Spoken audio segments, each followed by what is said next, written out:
ఈరోజు మా వైఎస్ఆర్ కాంగ్రెస్ పార్టీ కుటుంబ సభ్యులందరికీ కూడా ఒక పండుగ లాంటి రోజు. ఎందుకంటే మా దివంగత నేత మాజీ సీఎం అయినటువంటి వైఎస్ రాజశేఖర రెడ్డి గారి ఈరోజు జయంతి సందర్భంగా జిల్లా పార్టీ ఆఫీస్లో నాయకులు, కార్యకర్తలు, అదేవిధంగా వివిధ నియోజకవర్గ సమన్వయకర్తలు అందరూ కూడా వచ్చి ఇవాళ ఆయన చిత్రపటానికి నివాళులర్పించి అందరూ కూడా ఎన్నో సేవా కార్యక్రమాలు చేయడం జరిగింది.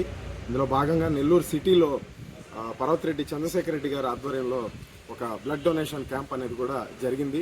అదేవిధంగా గాంధీ బొమ్మ సెంటర్లో కావచ్చు, ఇటు రూరల్ నియోజకవర్గంలో కావచ్చు, వైఎస్ఆర్ గారి విగ్రహాలకి పూలమాల వేసి ప్రతి ఒక్క నాయకుడు కూడా, కార్యకర్త కూడా, పేద ప్రజలు ప్రతి ఒక్కరు కూడా వచ్చి ఈరోజు ఆయనకి నివాళులర్పించి ఆయన జయంతిని జరుపుకున్న విషయం మీకు అందరికీ తెలియజేస్తూ ఉన్నాను.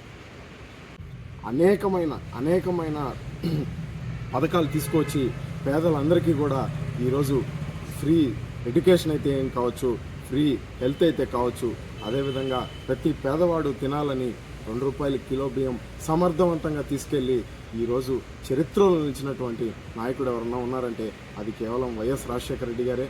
ఆయన మార్గదర్శకంగా తీసుకొని ఈరోజు మా నాయకుడు వైఎస్ జగన్మోహన్ రెడ్డి గారు అంతకి రెట్టింపుగా పథకాలతోటి ఈరోజు ప్రజలందరి అభిమానాన్ని చూరగొన్నారని చెప్పేసి ఈ సభముఖంగా తెలియజేసుకుంటున్నాను.